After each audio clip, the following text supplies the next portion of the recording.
Neste vídeo eu gostaria de dizer que as irmãs têm um vasto campo na obra de Deus.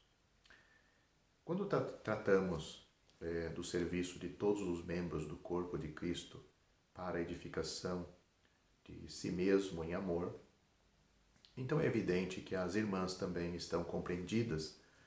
No entanto, todo o ministério cristão que é público, tudo o que é pertinente ao exercício dos assim chamados ofícios, quando está reunida a igreja, então isto foi confiado aos irmãos, aos homens. As irmãs são participantes de uma outra esfera de ação igualmente abençoada, o secreto, na retaguarda. Isso não significa que elas são inferiores, mas Deus estabeleceu esses princípios e Ele espera obediência. Quando se trata da atividade ou dos ofícios públicos, o apóstolo diz: não permito que a mulher ensine. 1 Timóteo capítulo 2, versículo 12. No outro lugar é dito: conserve-se as mulheres caladas nas igrejas, porque não lhes é permitido falar, mas estejam submissas, porque para a mulher é vergonhoso falar na igreja. 1 Coríntios capítulo 14, versículos 34 e 35. Espero que ninguém esteja dizendo que isto era para os dias do apóstolo, aqueles dias. Por outro lado, o Novo Testamento dá belos testemunhos de abençoados serviços de muitas mulheres crentes. Enquanto o Senhor Jesus caminhou aqui na terra, foram justamente as mulheres que lhes prestaram assistência com os seus bens. Leia, por exemplo, Lucas capítulo 8, versículo 3. Em Atos capítulo 9, podemos ler de uma certa discípula por nome Tabita. Ela era notável pelas boas obras e esmolas que fazia. Versículo 36 a 39. Áquila e Priscila acolheram a Paulo em sua casa e depois o acompanharam a Éfeso. Atos dos Apóstolos, capítulo 18, versículos 2 a 3 e versículo 18.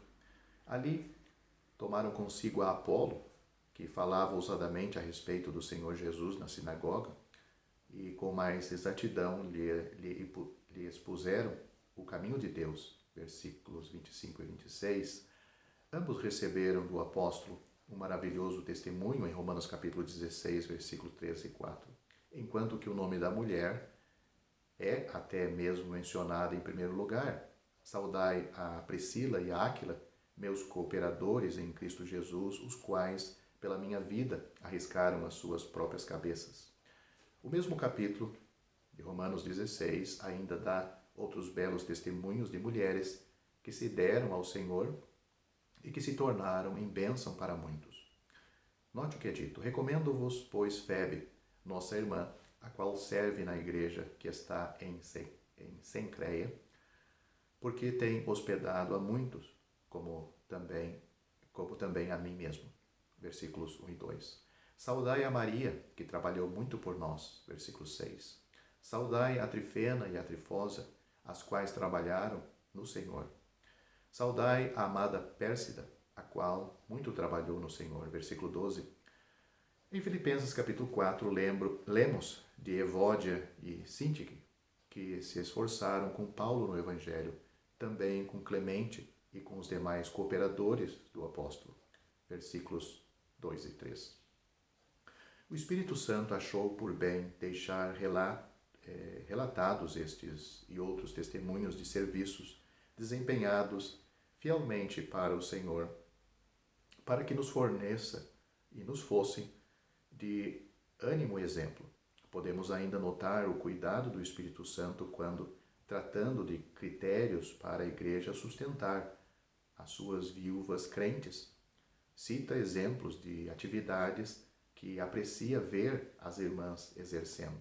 Note: sejam reconhecidas pelo testemunho de boas obras, tenha exercitado hospitalidade, lavado os pés aos santos, socorrido a atribulados, se viveu na prática zelosa de toda boa obra.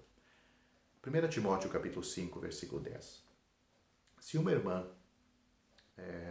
amar ao Senhor e lhe for devota, então notará como vimos que há para ela um vasto campo de serviço. Porém, para estarmos aptos a fazer a boa obra como Maria, temos antes de escolher a boa parte, esforçando-nos a permanecer aos pés daquele que sempre está disposto a nos oferecer da sua plenitude. Tanta atividade cristã é feita sem que a fonte seja a comunhão com o Senhor, é a ocupação em muitos serviços de uma Marta, que não escolheu a boa parte e que até mesmo acusa sua irmã por não praticar e não participar com ela. Que o nosso Senhor, que é rico em graça, faça com que o seu Espírito opere animando os seus corações ao seu serviço para glorificar seu santo nome. Damos-nos conta de que o desempenho desse serviço tem sido deficiente. Quais são as causas? Preguiça, pendor para o mundo e também aquele costume de confiar a alguns poucos indivíduos todo o serviço, tanto dentro como fora da igreja. Essa negligência certamente se faz notória em todo lugar. Alguns, então, notam que o estado das coisas em seu meio não é abençoado nem agradável a Deus, suspiram, mas o que fazer? O primeiro passo, certamente, é ir ao Senhor. O único que pode ajudar nos humilharmos perante Ele e nos julgarmos a nós mesmos. Mas depois também é necessário reconhecer que o serviço para a edificação da igreja foi confiado a todos os seus membros e que este serviço não pode ser negligenciado. Se dons especiais estiverem ativos em nosso meio, dados conforme Efésios capítulo 4, então devemos conceder-lhes honra, reconhecer e acatá-los com gratidão perante o Senhor, porém estes não foram dados para eliminar o nosso próprio serviço individual. Que o Senhor, cuja vinda está muito próximo, queira visitar-nos com sua graça, preencher os nossos corações com o seu amor e fazer com que estes, pelo poder de seu Espírito, lhe sejam devotos e submissos, para que os poucos dias que ainda nos restam sejam pela sua graça e pela sua glória, estando nós, que Ele possa nos encontrar ocupados no seu abençoado serviço. Que Deus nos ajude. Já estão disponíveis para leitura os comentários do Novo Testamento e do Antigo Testamento de João Nelson Darby. Estão nos formatos de livro, e-book, também aplicativo para o celular Android. Visite o nosso site www.palavrasdoevangelho.com.